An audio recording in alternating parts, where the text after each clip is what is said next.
Welcome to the On the Edge podcast with your host, Scott Groves. Hey, what's up, everybody? It's Scott Groves on the Edge podcast, and I am here with my friend Dave Homyak. I hope I said that correctly. My pronunciation is weak. Dave and I actually belong to the same men's group, which I've mentioned on this program before, called Go Abundance. And Go Abundance is basically for men that are like trying to live life big. A lot of focus on property investment, trying to replace your income with passive investment. A lot of realtors, a lot of lenders, a lot of property syndicators, and we've already interviewed a few people from Go Abundance on this.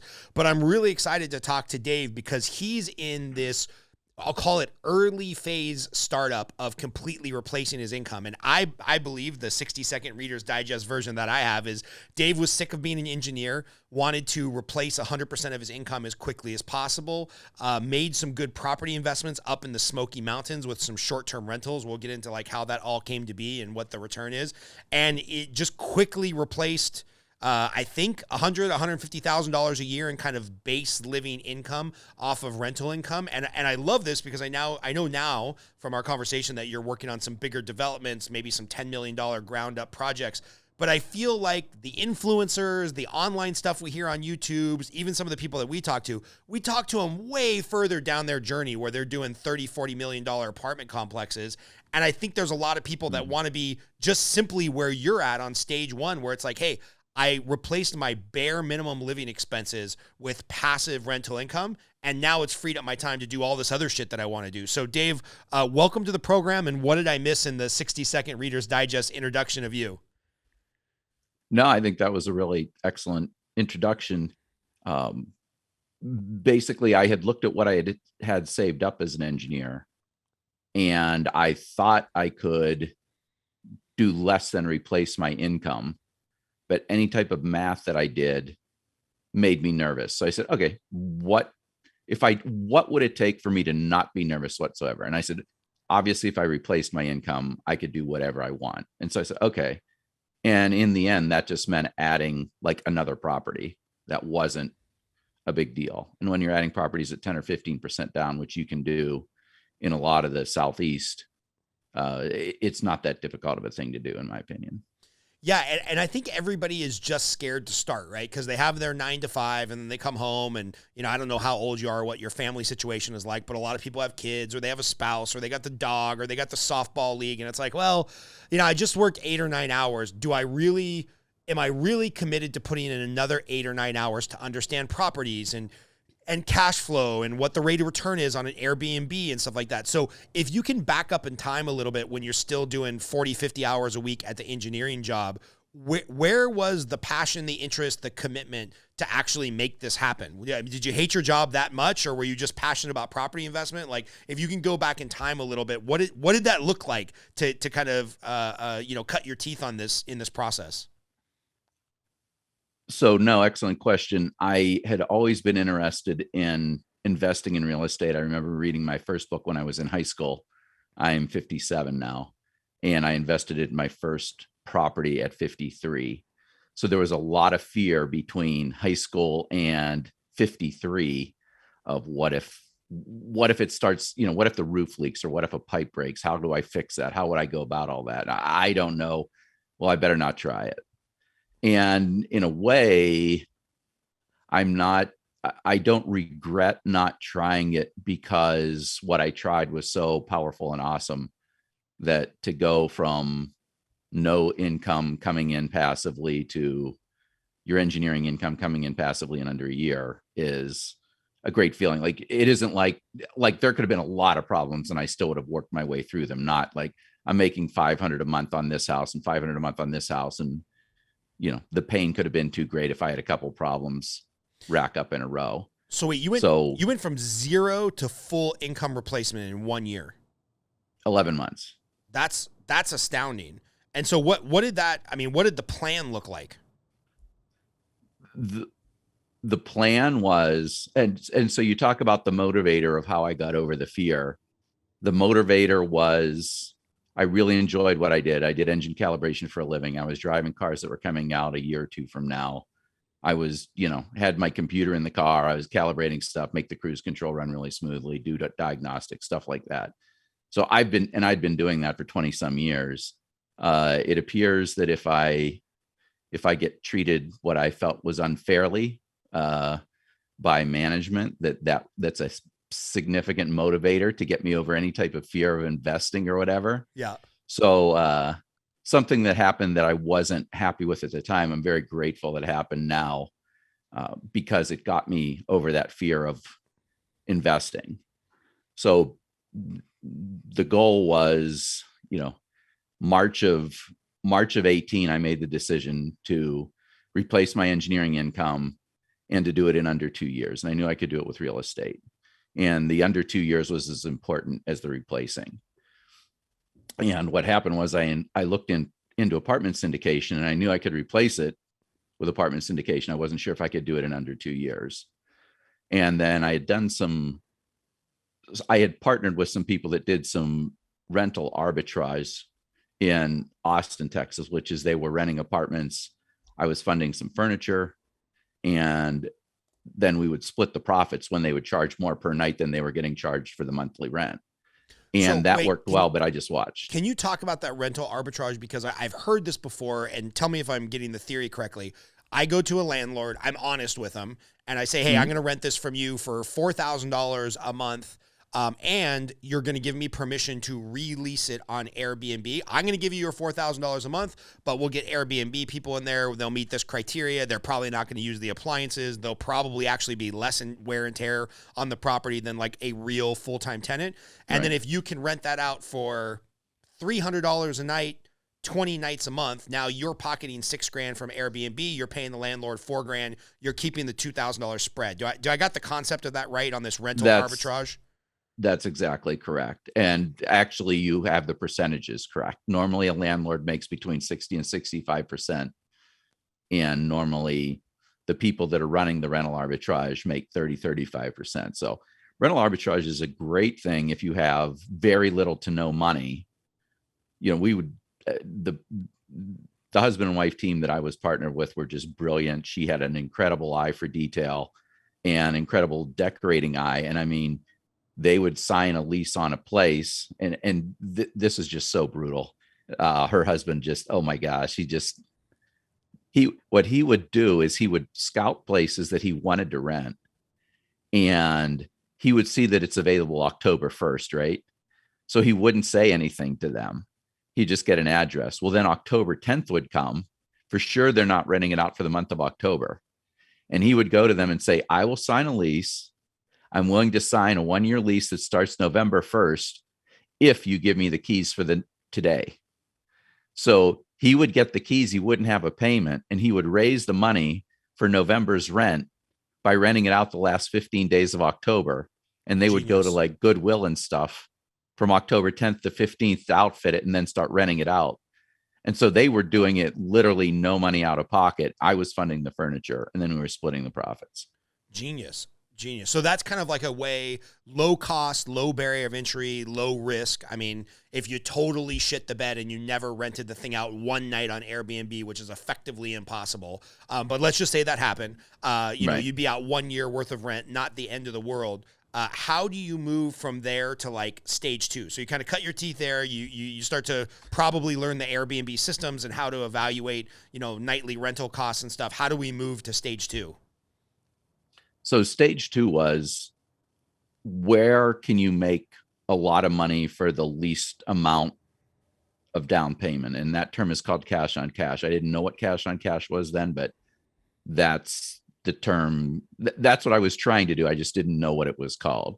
And cash on cash, just to describe to your listeners, is if you put a $100,000 down payment down on a property, and you then net $50,000 a year, that's 50% cash on cash.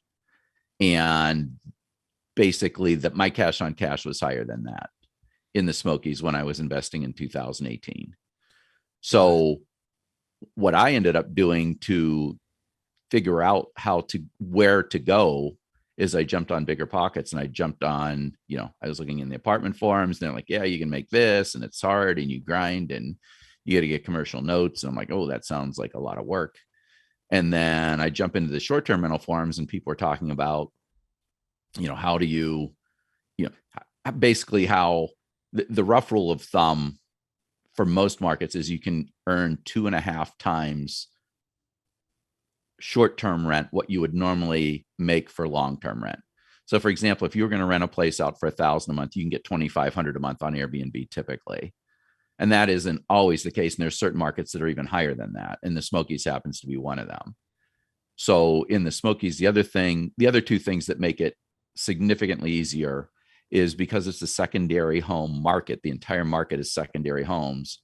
They're sold turnkey. So you have your silverware, your artwork, your couches, your furniture. So I literally would close midweek and I had everything rented out that first weekend.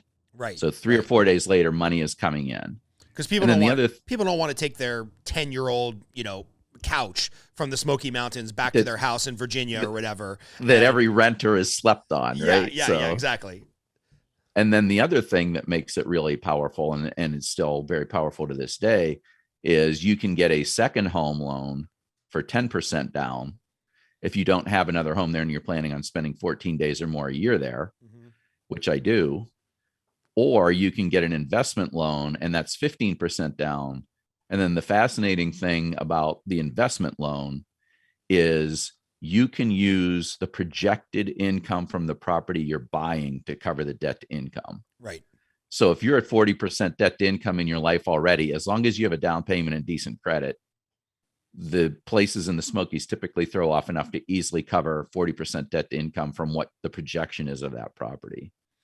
Yeah, and this is interesting because a lot of people who might be watching this are already familiar with the lending world, the real estate world, whatever. But there is that niche if you're in the conforming market, you're buying a second home with 5, 10, 15% down, depending on how you structure it in the occupancy. I mean, it's a really great way to leverage cash on cash.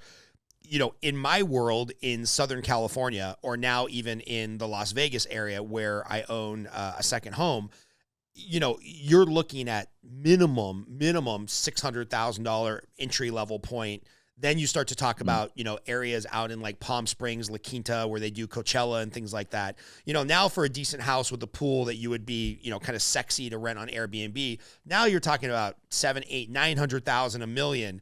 All of a sudden, like your cash on cash, you got to have that thing rented a significant number of nights for it to make sense on the upfront capital. If I'm shelling out 100, 150, 200 grand. So can you walk us through, first of all, I'm embarrassed to even say this. Where are the Smoky Mountains? Why are they attractive? Like I very rarely go, west of Hoover Dam, I very rarely go east of Hoover Dam here in Nevada.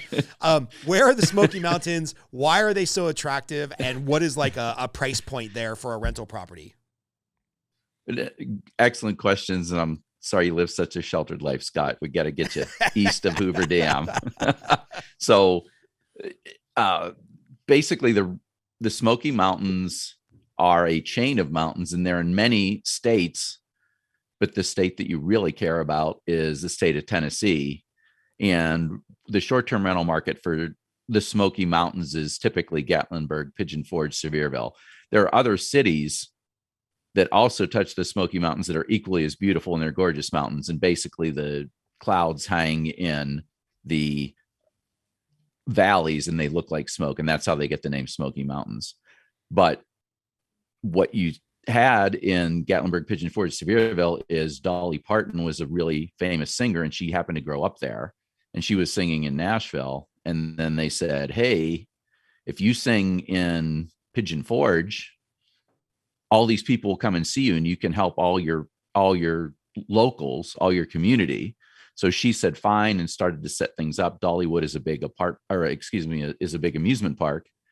And they've just recently announced a $500 million expansion. So they're expecting a lot more people to come into the Smokies. So it's getting basically it brought all those people into that particular area of the Smoky Mountains.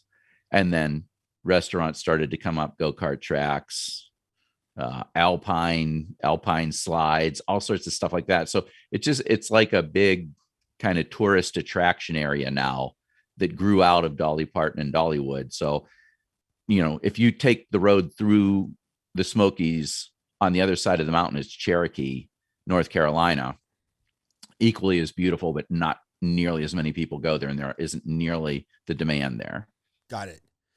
So the question of how much you can buy a short-term rental in the Smokies for, it used to be a lot cheaper.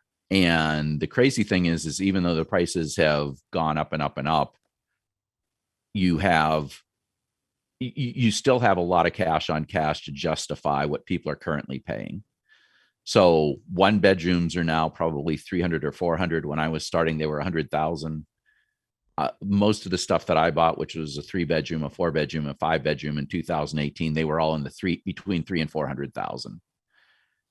And then the thing is, what ended up happening for me and what kind of got me to help other investors in the future is a year in, I bought the first one in May of 18, second one in August of 18, third one in November of 18, February of 19, took a buyout from General Motors. A couple of months later, I'm analyzing my properties. I'm noticing the 5-bedrooms doing better than the 4, the 4-bedrooms doing better than the 3. Had no plan going in, didn't like, hey, this works better than the other.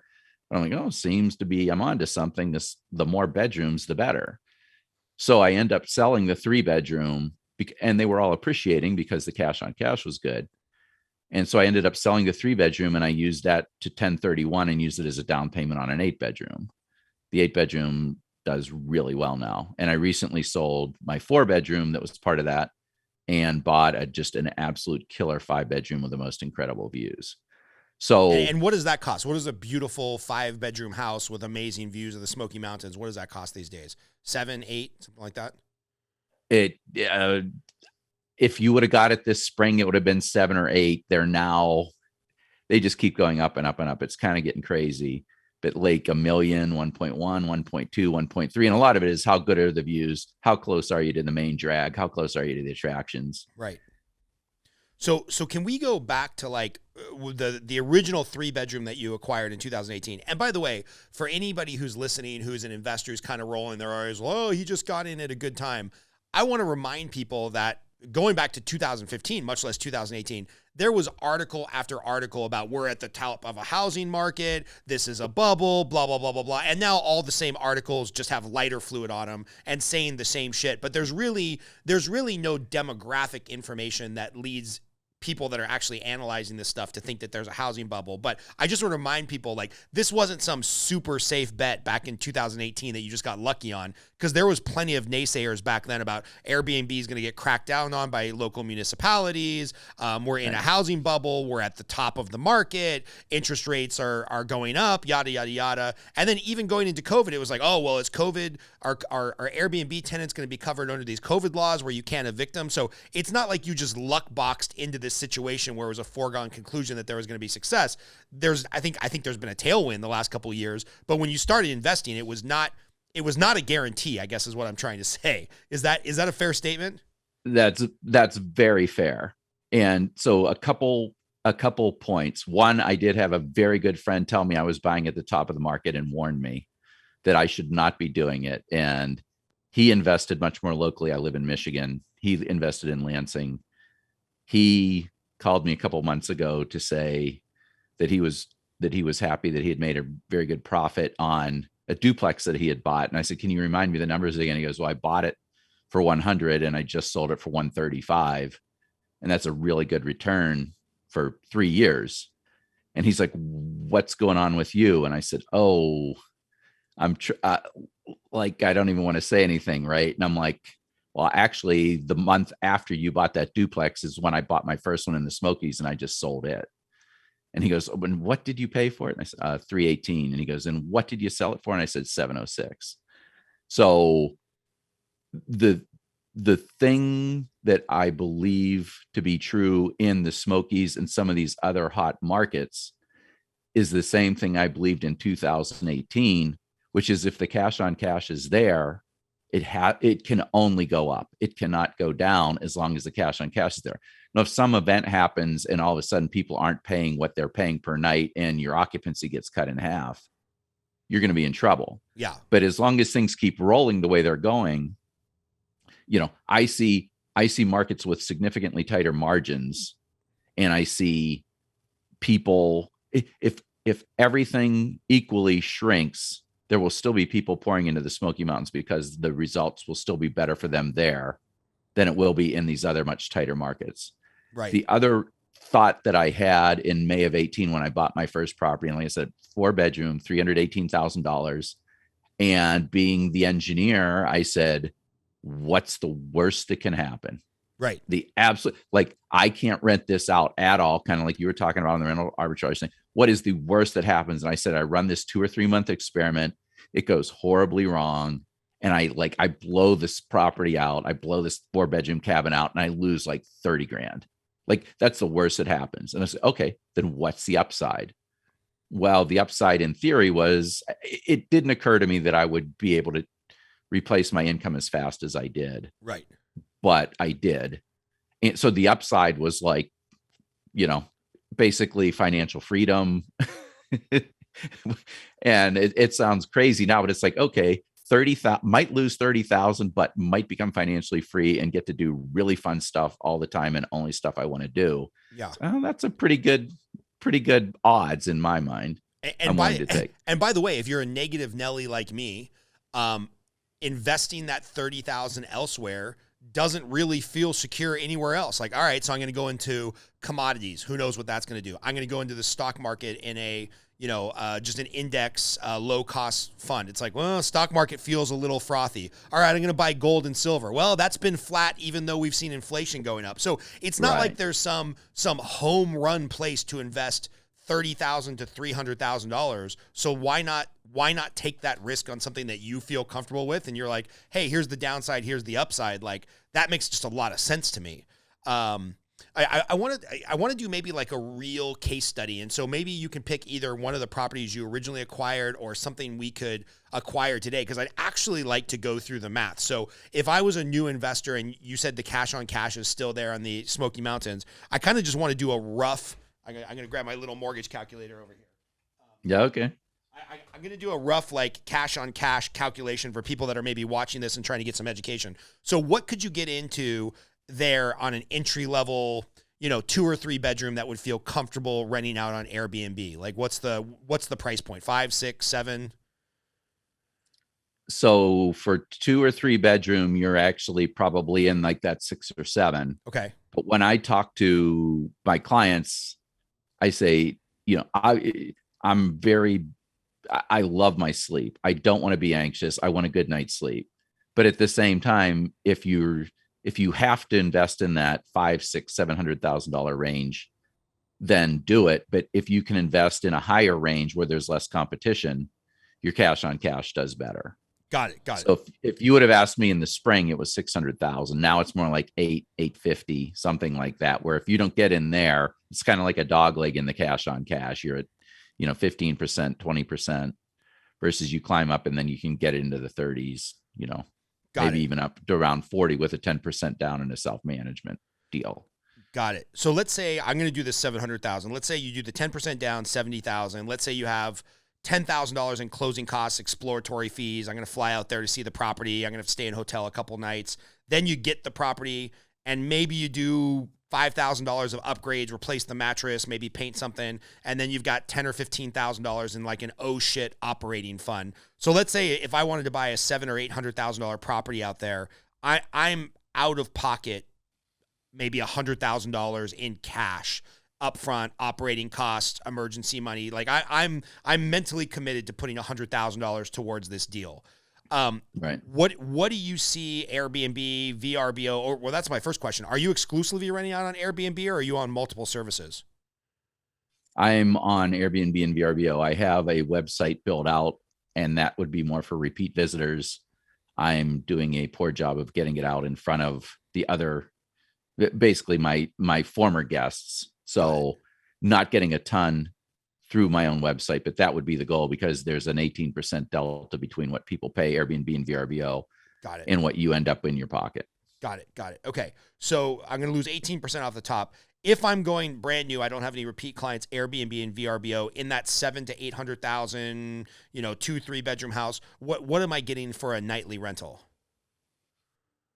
For 700,000 or 800,000, you should end up at roughly, I don't know, 80 to 90,000 a year gross. Okay. And one of the interesting things is I ended up using a deal analyzer calculator for apartments. And when I put in some short-term rental numbers, I got an error message because it said, this is saying that your profit's going to be more than half of what you're taking in. So obviously you've made a mistake. And I'm like, no, that's just kind of the way short-term rentals work. Right. So that's part of the beauty. So if it's $80,000 to $90,000 gross, what is that like nightly wise? And then what are you estimating as your vacancy rate, more or less?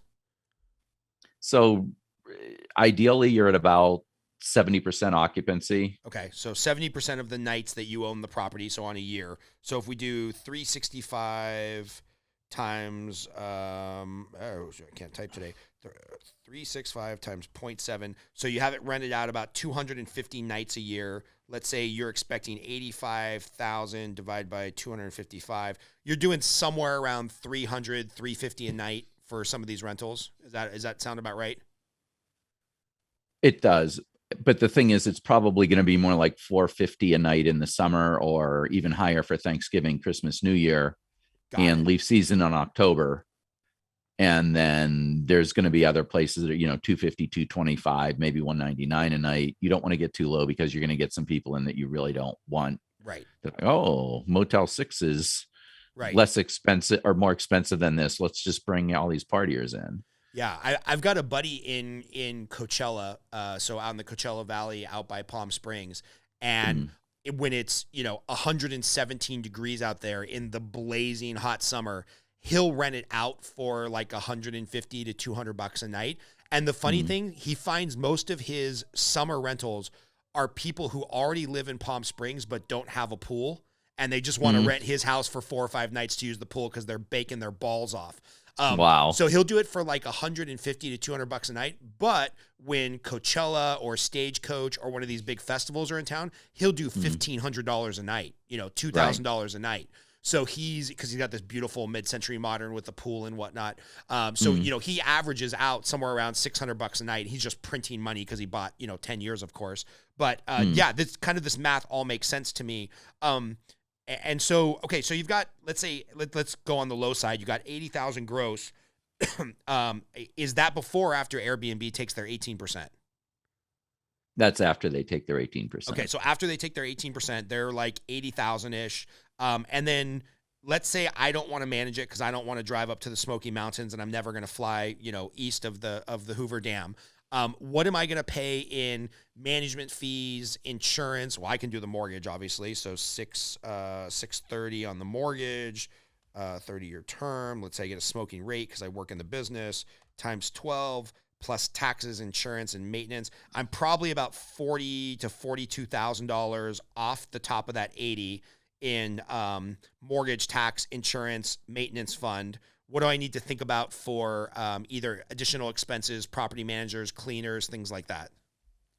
Cleaners is probably roughly 12%. And self-management really isn't that hard. So I recommend that if people want to self-manage, that they do it, at least give it a try. If you're not going to self-manage, you're probably spending 25%, depending on who your property manager is. Yeah.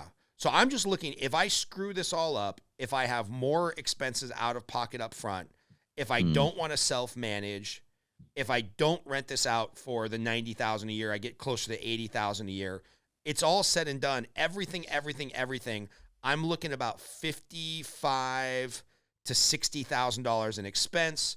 That leaves me, I'm 50 to 55. So that leaves me between 25,000 and 30,000 a year net profit. So on $100,000 investment, year one, with a little bit of tutelage from Dave, I can get this to a 30 to 35% cash on cash return because I made $35,000 of profit on my $100,000 initial investment. Am I reading the tea leaves correctly?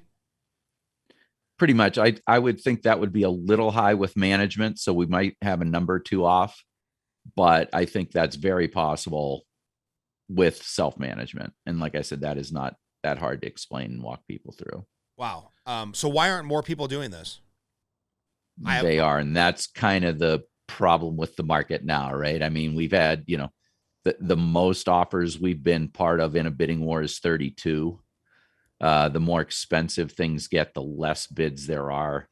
And I mean, we've got stuff where we're the only bidder that's, north of 1.6, and we've had 32 offers and didn't get it. And then we've gotten a bunch of stuff in between. So a lot of the people, because they want to try to maximize that cash on cash, they're buying at 800,000-900,000 and up. We have a lot of people in that, 1.2 to 1.5 million that I'm helping. Nice. And there's just, the numbers just make more sense there. So you have more cushion if things do go wrong. Got it. And then talk me through the, oh shit, institutional risk. I mean, obviously COVID is not completely in our rear view mirror. And I have to believe Tennessee is one of the more open, kind of red-ish states versus like the communist state of California that I live in, where everything's still locked down and mandates and masks and all this shit. It's not exactly easy to travel or go to an amusement park here. But what's the institutional risk? I mean, Dollywood shuts down because of a COVID outbreak, or, could these municipalities come in and say, nah, we don't really like the vibe of people. This is bringing no more Airbnb. So like when you think about the, oh shit, I got to go back to work as an engineer tomorrow. What are the institutional risks, either, at the 30,000 foot view or the on the ground view? What keeps you up at night? So there's about 15 GoBros that actually ever invested in the Smokies now that I'm aware of. And there's probably more. And I have this conversation with most of them. And a lot of the times the conversation goes, what am I missing? There has to be more risk here than I'm aware of. Right. And the answer is, the Great Smokey Mountain National Park is the most visited national park in the national park system. 2009, 2010, their visitorship went up when everything was going down. And you think about that, 60% of the country can drive to the Smoky Mountains. And when the economy goes bad, 95% of people don't have jobs, but 85% of people do. And they're afraid to blow lots of money, so they're not flying to Florida and taking a week-long Disney cruise, but they sure are driving someplace and doing 3-4 days in a cabin. Yeah. So that's where I really like the properties that have a nice, healthy monthly net, that you're really well protected. So when COVID hit, there was a ton of people that still wanted to go on vacation. So COVID actually made the rates go up. And what we're seeing is the rates are coming down some. I think they still stay up in the summers and they still stay up for the holidays, but they're coming down more during the school year, because the last year, a lot of people said, hey, if you have high-speed internet, I'm showing up there because my kid's going to be on Zoom anyway. Right. Why would we not go hike in the Smokies after dinner? Right. Instead of just sit at home. So you did get a spike in the gross rent during the school year for sure. It's funny. I can pretty much relate every scenario of my life back to a line in a movie, because I'm like a movie nutcase. And all I can think of right now is that scene in Dirty Dancing where the father's talking to the hotel owner and he's like, I just don't know how long this is going to last. The kids these days want trips to Europe and blah, blah, blah, blah, blah. So, contrary to COVID being, a downer for your business, like you said, it created some tailwind, and you've got some tailwind of rising properties. And let's play out we are in a bubble scenario, which I don't believe based on geographic trends. But let's just pretend something happens tomorrow and the government stops printing money and Biden wakes up saying he's a genius and China plays nice and we've got a strong economy, but everybody wakes up and realizes they overpaid for housing, and for some reason housing prices go down. Do you give a shit? Because as long as you're creating cash on cash revenue, does it matter? Does the property value matter? Do people look at a nightly rate on $1 million property versus I won't pay that nightly rate on a $700,000 property? Or do people on Airbnb not care? So the thing that took everybody out in 2008 in the Smokies is, one, there was an Airbnb. So if you wanted to have anybody manage your place, it was, 45% property management fees. So Airbnb and a bunch of the other companies have brought down that margin significantly. And then the other thing you had going on then is you had 5-1 arms with balloons. And so people couldn't refinance. Yeah. So everybody that I know that's buying stuff now, it's you're paying 3.25, 3.75, 4, maybe 4.25 on an investment loan.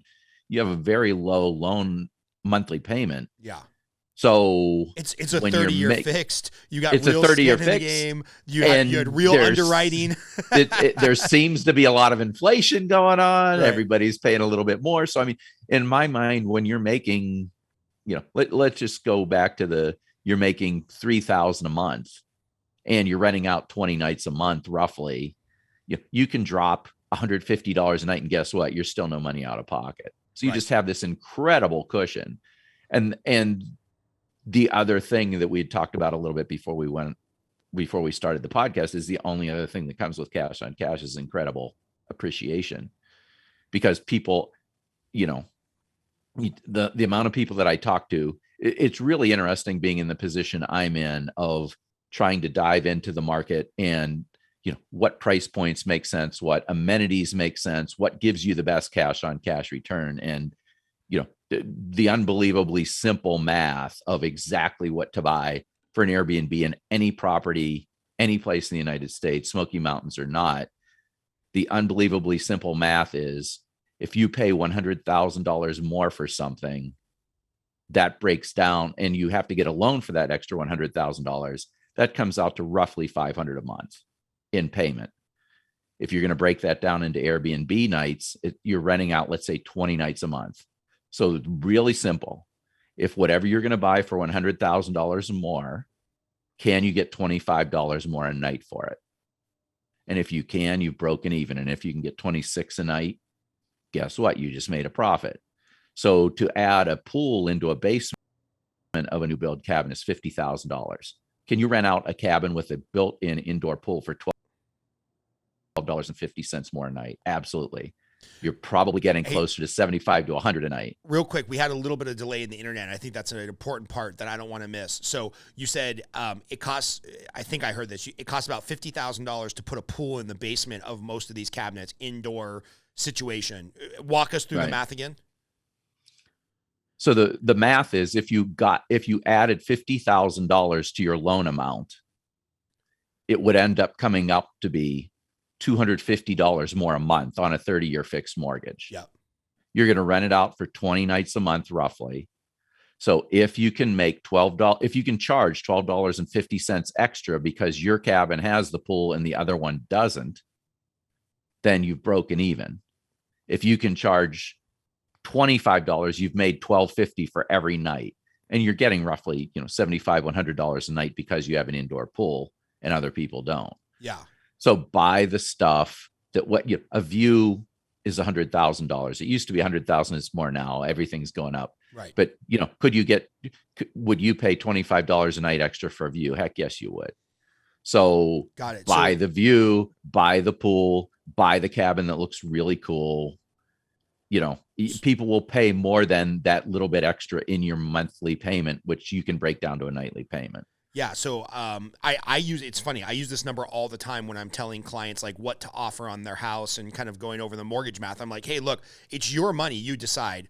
But for every $10,000 you go up or down in offer price, it's going to cost you about $50 a month. So if your realtor says, you're thinking about offering $920, maybe you should offer $940 to get the property. I'm like, it's your choice. It's your money. But are you going to be kicking yourself in the ass if you don't get this house over $100 a month?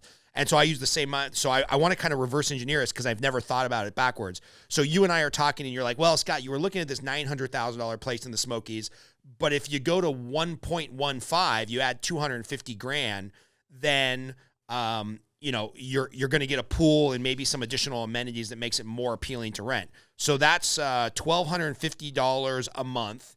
If I divide that by 1,250 let's say I get 20 nights a month out of the rental. That's $62 a night in net cost net cost to me per night to cover that property. So if we decide, you and I, we're looking at a property, if we decide that the 1.15 property can get us $62 more a night than the $900,000 property because it has a pool and a really cool deck with a jacuzzi, then it's a no-brainer. It's like, Scott, just grab your balls, step up, buy the more expensive property because you're going to actually get $200 more per night since it has a view and a deck and a jacuzzi and a pool or whatever the case may be. Am I conceptualizing this correctly? Absolutely. You spend a little bit more money, you get a lot more return for that money because people are willing to pay more for that. The extra $100,000 or $200,000 you're spending is not that much on the nightly rate, but they're willing to pay significantly more on the nightly rate because everybody else has the small cabins. I mean, you just look at AirDNA, airdna.co, crunches the Airbnb data. Wait, And tell me about this resource. I'm not familiar with this. AirDNA.co? .co, right. So basically they're getting fed all the Airbnb data, or they're grabbing it. I think they're more scraping, but I don't know for sure.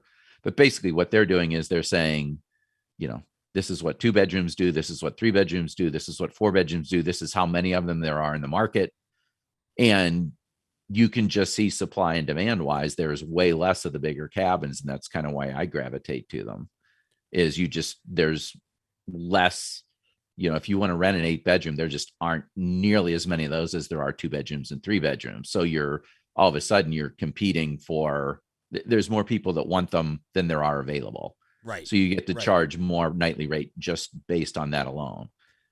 The other thing that's pretty interesting about AirDNA is they actually have a revenue calculator that will give you roughly what the gross should be on a property annually that you can use to figure it out. So one of the other things we see pretty much in all short-term rental markets roughly is, especially stuff that has management companies that have been around a while, is management companies that are grossly mismanaging, especially when it comes to pricing. Yep. And a lot of time what we're seeing is people pricing way too low. So they're like, well, what did this cabin gross last year? And it's something ridiculous, like ridiculously low. Like instead of the 80, it made like 60, right? Or 55. And then you say something like, can I see, where do you have it listed? And they're like, oh, here's the Airbnb listing. And you look and it's 100% occupied for the next, 4 or 5 months. Well, obviously, yeah, you're not maximizing. We just got our confirmation that you're grossly underpriced. We know that we should trust the AirDNA numbers, right? We know that it isn't something that consistently is going to make what you made, because that was ridiculously low. Right. As an engineer by training, let's be honest, how many countless hours have you geeked out on AirDNA and just sat there trolling numbers? It's sad. If I had a nickel for every hour I spent on AirDNA, every cabin I've crunched, oh my gosh, I've crunched a lot of them. And so that's a good question. Like, obviously you've kind of picked your spot, it's close enough locally to you where you can be kind of a local subject matter expert. Have you looked at other markets? Like, how many deals are you evaluating the Smoky Mountains to make one offer, to get one offer accepted? Like, what does the math pan out? Because I know this is your full-time job now. I don't have the time to do that. So how many deals or locations are you analyzing to make sure the properties you end up with are, a home run, or at least a triple? So excellent question. I'm about to start looking in other markets and use some of the formulas that I'm using in these other markets. But to answer your question of what exactly we help provide clients in the Smoky Mountains, is kind of like a tagline of what we're doing is, what's the only thing better than investing in one of the best markets in the country? And that's investing in the top 25% of that market. And I can show you numerically what it takes to get that done. And so we're looking over, here's your spreadsheet, here's your deal analysis sheet. I want you to crunch the numbers because I want you to feel comfortable. I don't want to be, I believe Dave and it didn't work out. No, I want you to crunch the numbers and we both agree, and I'll double check your work, but we are going to guide you. And there's plenty of clients that I'm one of the few real estate agents that clients will say, I think I want to buy this. And I go, no, you don't. No, you don't. Yeah, and this is what we need to work on to get you over here to better stuff. I rather just trust Dave, because I barely barely made it through geometry in high school. So there's a 0% chance I'm going to crunch a spreadsheet better than you can. So I disagree. The other half of that, and the other reason why I'm asking clients to do it is, I will say things like, what do you want? And they'll say, I want cash on cash and I don't care about anything else. And then I used to spend a lot of time crunching a lot of numbers, and I would handpick some incredible properties. And I'd say, well, here you go. And they go, well, but I don't like this and I don't like that. And it appears that gets me a little upset when I spend a bunch of hours and I've met what they claimed was their criteria. So the way I do it now is say, look, we're going to get you educated. I want you to pick some places that you're happy with. And then I know generally what they're looking for. And then when stuff like that comes up, we will try to pass them to the clients that will be accepting. But I found that if I do a bunch of work and give it to people and they tell me, no, that isn't, I don't like it, my wife doesn't like whatever, it doesn't go well. Right. So what's interesting is, if you and I worked together, I would say very clearly, Dave, in the last 20 years, I've made every property investment mistake you can possibly imagine. You know, I'll give you a greatest hits list real quick. Okay. In August of 2016 or 2017, right before the market crashed, I bought a $350,000 condo with a couple friends up in Vegas because we were coming to Vegas so much. And it was a great deal. It was going to go up in value, blah, blah, blah, blah, blah. We were going to be able to rent it out. Within a year, Zillow had the property worth $75,000. And the homeowners association wanted to just completely step their throat on any out-of-state owners. So they said no short-term rentals under 90 days. Oh my God. And then the city of Vegas and the county of Clark County came in at the very, very early stages of Airbnb, and they saw what Airbnb could be, and they knew that was an institutional threat. Like, that was a huge, huge threat to the casino business and the hotel business. So still to this day in Clark County, you cannot rent out an Airbnb for less than 30 days. And if you're over 30 days, you need a real lease here, which then means they establish occupancy, which means if they want to go into squatter mode, you're kind of screwed. So they're really anti-Airbnb in Clark County. So I made the worst possible mistake there. It took 10 years for the property to come back to a value of like 200,000, and we finally sold it, and me and a couple partners, you know, each pitched in 20 grand at the closing to just get rid of the fucking thing. So that's your greatest hit number one. Greatest hit number two is I bought an amazing 4-unit in Phoenix, Arizona, because I was going up there a lot. That's where our kind of regional market center was for the mortgage company I was working for. Amazing cash on cash at the time, 17%, blah, blah, blah, blah, blah. But the price point was too low. I got a 4-unit for 300 grand. So 17% cash on cash, one, was not going to change my life. And two, even though we did all the inspections and we had a very honest realtor and we did this and we did this, the inspector didn't notice this one little leak that actually, when we pulled back the wall, it turned out the T that separated 3 of the units had major mold infestation because there was a leak that nobody knew about. So $30,000 worth of remediation, and it wiped out basically 4 years of that 17% return. And now I'm like, well, fuck this place. I'm selling it. I'm done with it. And there's some other greatest hits. So one, if I told you I really just care about cash on cash, I would really just care about cash on cash. I would not tell you after you sent me the property, well, Dave, I was really looking for a mid-century modern that had better cash on cash. And then I would expect you to fly out here and kick my ass. So that's number one. Right. Number two, what are, you know, again, not the institutional risk, not the you screwed up the spreadsheet in Airbnb, you know, you can't make as much as you can. What are the risks of like maintenance, liability, tenants? Like, how do we make sure we're going to do this, Dave? Let's go. How do we make sure we don't end up with a property that comes back to bite me in the ass because there's, you know, pick issue ABC with the property itself? Right. The one thing you do have in the Smokies that you don't have in most other parts of the country is if you want a view, there's 2 choices. The top of the mountain, which is a good choice, but really expensive.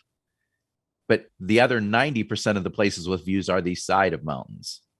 So there, you know, we run into, you know, there's a foundation issue, or the biggest thing that I see that I'm just like, holy cow, like, I don't get how you can be unaware of this, is people that basically the drainage changes a little bit and they're letting water run down the side of their house. And it used to be fine. It didn't come that way when they built it. Just nobody cares and nobody looks at it. And I've seen many places that you really have to be careful. So, I mean, when I look at any place, that's one of the first things I look at, but it's kind of more because I'm an engineer and I've heard stories, bad things that happen. I'm going to put some money into the new place that I bought because there was some stuff that was overlooked, but I knew there was enough upside on what I bought that I was fine with it. Got it. So we're talking about, that's one of the big ones to watch out for. So are you guys, like, when you're looking at a property that this is presumably going to be a long-term hold, the whole point is cash on cash. Are you guys doing like geological and structural and general and roof? I mean, like, what's the cost of inspections out there in the Smoky Mountains? Because I know in some places in LA where the nicer homes are on the side of the mountain, Right. it can get pretty expensive. You start doing, some core samples and geological and foundational reports and stuff like that, and structural engineering reports. You can be in for $5,000 or $10,000 before you know whether or not you're going forward with the deal for sure. Right. And typically what we do is just a regular home inspection, and, $500, $700, whatever, $800. And then basically, though, that guy goes over the foundation. And if there's any cracks, any moisture, anything like that, then okay, hold off. If the inspection contingency is coming up, we'll waive the rest of the place, but we're not waiving this because this can get into real money. Right. And then you're getting engineering firms out, and you're getting people to just honestly assess it and just say, this is a big problem, or it looks bad, but it's cosmetic, or, this is really bad. Yeah. And then you need to get the dollar amount to get it fixed. And that's where it gets interesting, where people think their cabin's worth whatever, which it is, but it's worth that with a proper foundation. Yeah. And a lot of times it's all you had to do is like literally 2 shovels of dirt or some rocks to push the water away, and you would have saved $50,000, and you didn't. It's amazing how destructive water is. It's bad. Yeah. Without a doubt. I've seen some places in LA, because we don't get a ton of rain. So same thing, when we get a flash flood of rain, it's like everything, you realize, like, oh my God, my roof's probably been leaking for 4 years, but we just haven't had a real rainy season. Or I've got this waterfall coming through my backyard, and I've seen some beautifully staged houses that they just caught some bad timing. People show up for the open house, and there's just a pool of water in like the back, the back room, and it's like, ooh, we got some major problems before we sell in this place. Right. Absolutely. All right, so I'm going to ask you a totally unfair question, and maybe you don't even want to answer it. What's the next market that's the Smoky Mountains 2017, 2018? That's tough. I will have a much better answer in 2 months from now, when I start. Basically, I'm going to hire a couple virtual assistants and have them run some of the formulas that I'm using in the Smoky Mountains to figure out the best stuff in a bunch of other markets. So there are people that say, the Smokies are bad. Why? Because they're only buying, they're used to buying 2-bedroom cabins. And they bought 4 or 5 of them because they were making money. And now they're like, they don't make money, which is true. But there's still other niches in different areas and different price points and different amenities that do make money. So my goal is to kind of take what I've been doing in the Smokies and start looking at other markets and figure out where you can make some really good money now.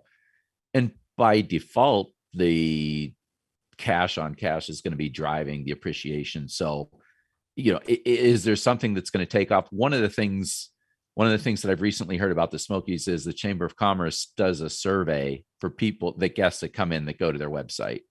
And in the past, the numbers were something like, have you ever been to the Smokies? 80% of the people said yes.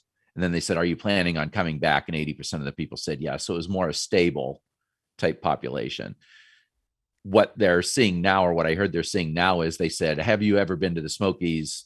And only 15% of the people are saying yes, because it's getting a lot of traction on like Expedia, and it's a top 10 vacation destination and a travel. I don't know where, but right. There's a lot of people hearing about it. And so now it's 15% of the people say they've been to the Smokies before, but 80% are saying they're coming back.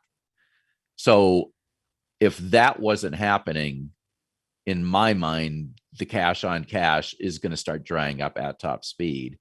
So what other market is going to get that marketing attention 2 to 3 years from now? I'm not sure. Right. But certainly, Dollywood's this big amusement park, and they just announced a $500 million expansion a couple of months ago. So obviously they're looking at some data, and they're willing to drop 500 million on this expansion. Yeah. So I think that does well. But I mean, in my mind, I'm looking for clues like that in other markets. And, right. Who has the theme park that's doing a huge expansion? Who has whatever that has the money to drop on a proper study? By the way, as a theme park nerd, I do know that $500 million expansion is mostly on an area aimed at families with young children. So in the last 10 years, they were focusing on thrills, but now they're pumping huge amounts of money into people with 5 to 12-year-olds. So that seems to be the market that they're really gunning for. And that's an excellent thing to know about that. I wasn't aware of that. But when people talk about the cabins that make the most money, there's a lot of bedrooms and there's a pool, and the pool can be very modest. It can be a 15 feet by 8 feet or an 8 feet by 12 feet. And people are like, well, who's renting that? Well, it isn't people like our age that are like, yeah, I want to swim in a very tiny pool. You think about it, it's the grandparents with a lot of money that want to treat their grandkids. And if my grandkid wants to swim, I'm dropping whatever money it takes for my grandkid to swim. Yep. So that makes a ton of sense that they're adding more rides in that area. And that will end up driving more, in my opinion, grandparents and kids of that age that like these smaller pools is typically what you're putting in the basements, not big ones. Yeah. And to your point, if you're a larger family who has 3, 4, 5 kids, all of a sudden just the cost of flights get cost prohibitive. So if you can drive to the Smoky Mountains, it's like, well, I might even spend as much in the Smoky Mountains on an Airbnb plus amenities plus attractions as I would going to Europe, but at least I'm not dropping 12 grand on flights. Right. So that makes a lot of sense. And by the way, if you ever need anything about amusement parks, talk to Chris. He's a strange man who's been an enthusiast since we were probably 5 years old.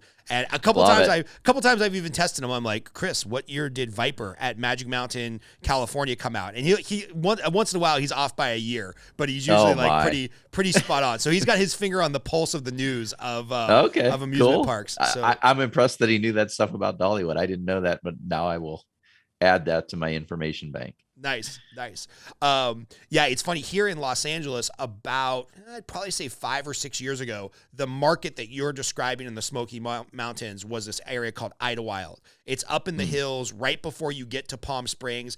And it was always, quite frankly, kind of this like hippie kind of white trash community, like awkward. And you could buy, a 2-bedroom place for $100 grand, and you could buy an estate for $500. And now, entry level price is probably $500,000 or $600,000 because everybody realized like, oh wait, this is on the way to Palm Springs.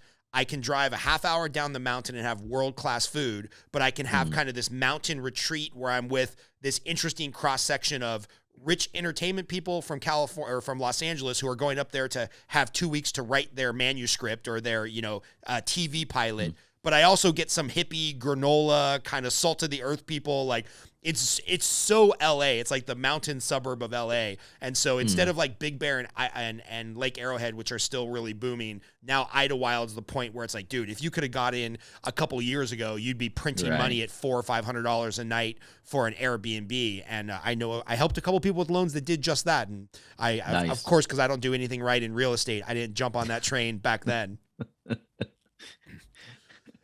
So a couple closing questions, if you don't mind sharing. What are some areas or states that you're going to have the virtual assistants looking into? Have you targeted anything, or is this just going to be really a crunching the numbers spreadsheet? There's a lot of places that a lot of people are driving to now. Certainly Panhandle of Florida. And I mean, you have Destin, Panama City Beach. That's been really hot for a while. So the things that we're finding are you go just a little bit outside of where everybody's looking, and the returns get a lot better, right? Yeah. Just makes you're 20 minutes away, a half hour away. No, you're not getting that massive competition when it comes to the bidding wars, but the numbers still make sense. So I'm really big on anything that the numbers make sense. If you give me proven numbers and you give me a list price, we can figure out right away whether it's a good deal or not. Right. So Gulf Shores, Alabama is going to be one of them. I know there are some short-term rental only communities outside of Orlando. I'm going to be looking into Blue Ridge Mountains, some Georgia stuff, some North Carolina stuff. I'm really big on risk avoidance, and risk avoidance comes where a government is greatly incentivized to not regulate.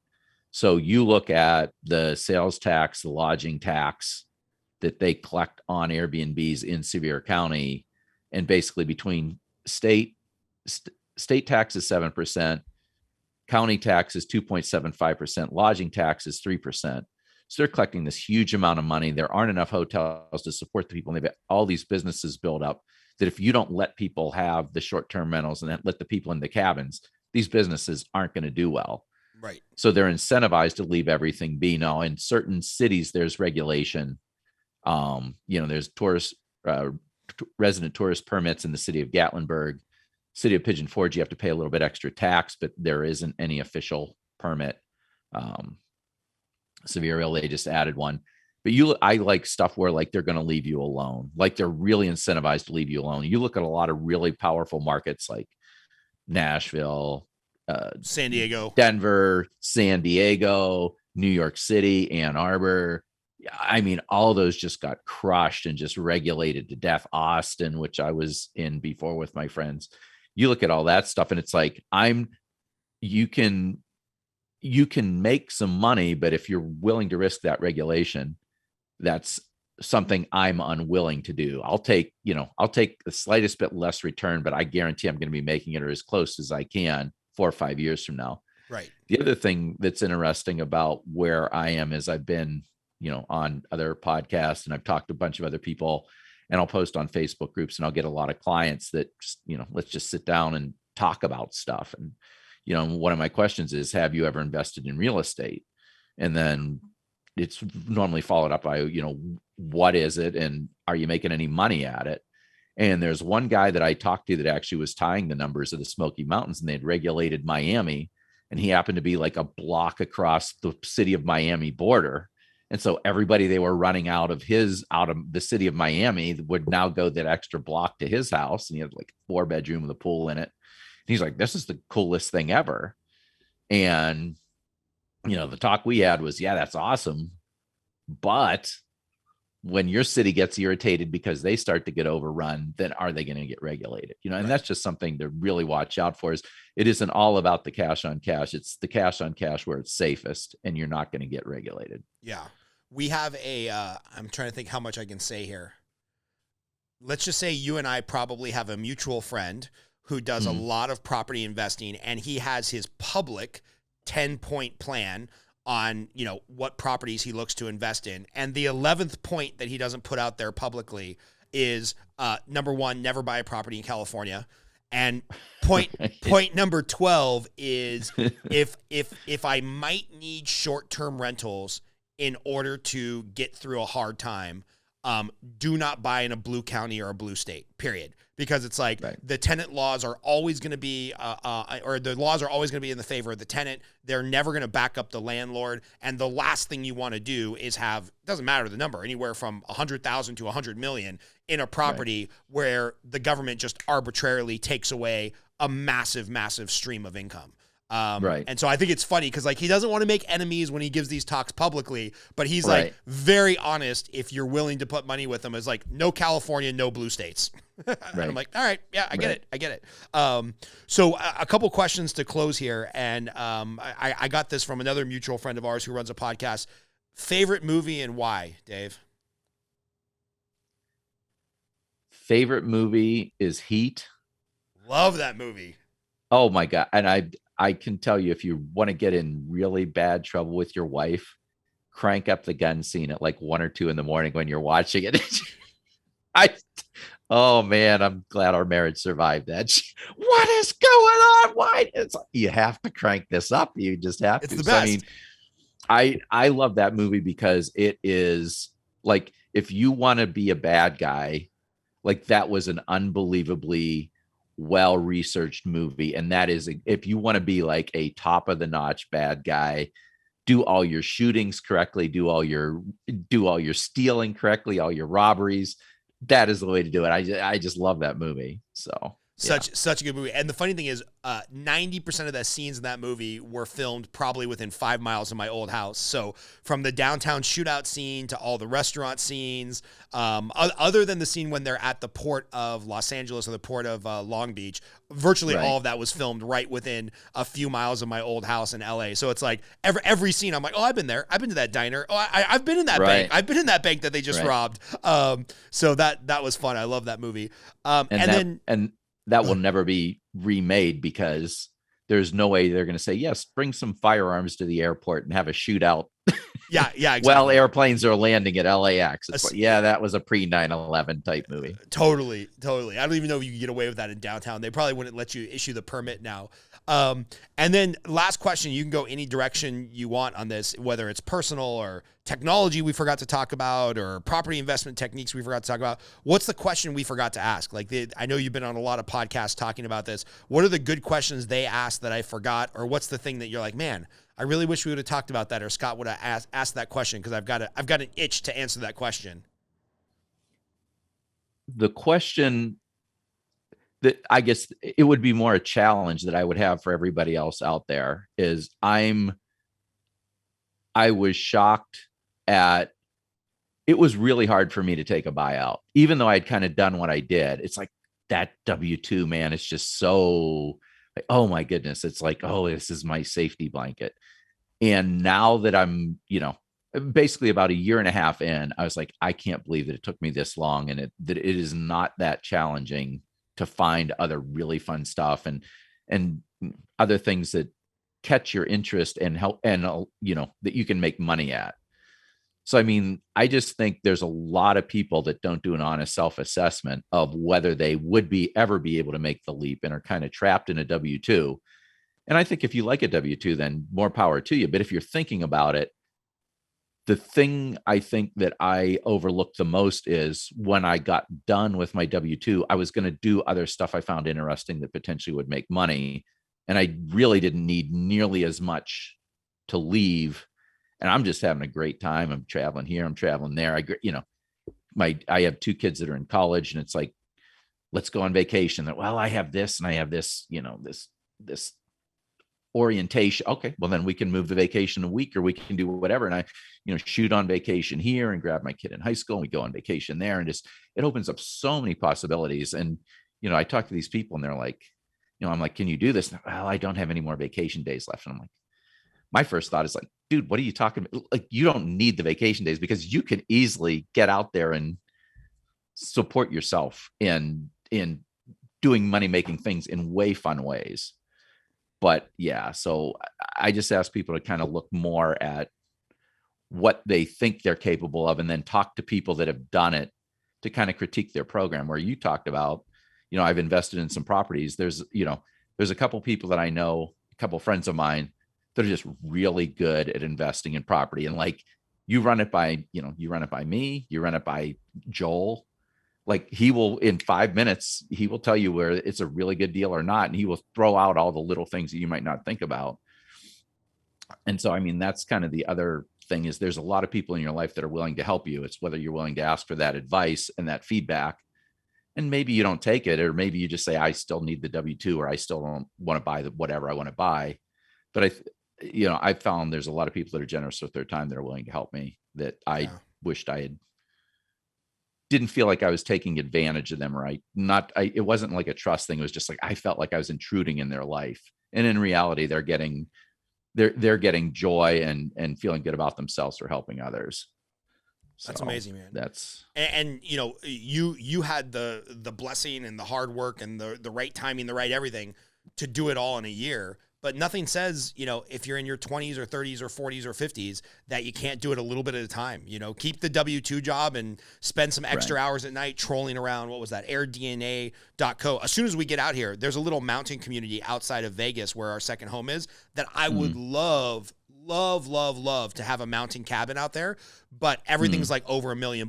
And you kind of just gave me the courage to be like, well, if the numbers pencil out with Airbnb, why not have the mountain cabin at $1 million or $1.5 million? Because I've got 10% down, and if I can have my wife manage it and rent it 15, 20 nights a week or a month, and I can go use it 5 nights a month to live up in these beautiful mountains outside of Vegas. It literally makes you feel like you're in a totally different world. It's nothing like the Vegas people are thinking of. It's like all of a sudden, like, oh, that makes a lot of sense. And if that could start chipping away at my W-2 income to replace that passively, man, what a blessing just like this conversation has been. So on a personal note, thank you, Dave. On a professional note, thanks for being on the podcast. This is great stuff. And I think we're going to be in touch by email to have some conversations about either the Smoky Mountains or help me analyze some cabins out here in the Nevada mountain ranges. I'd love to help you analyze some stuff in Nevada, wherever you want to look at. I'm pretty good at handicapping whether things are going to work or not. So cool. And I'll put a place on your radar, which is going to sound really weird. And the only reason people know about this town is because of the brothels. But Pahrump, Nevada is like a booming market because a lot of people who can't afford to live in like Las Vegas Metro are now moving out there.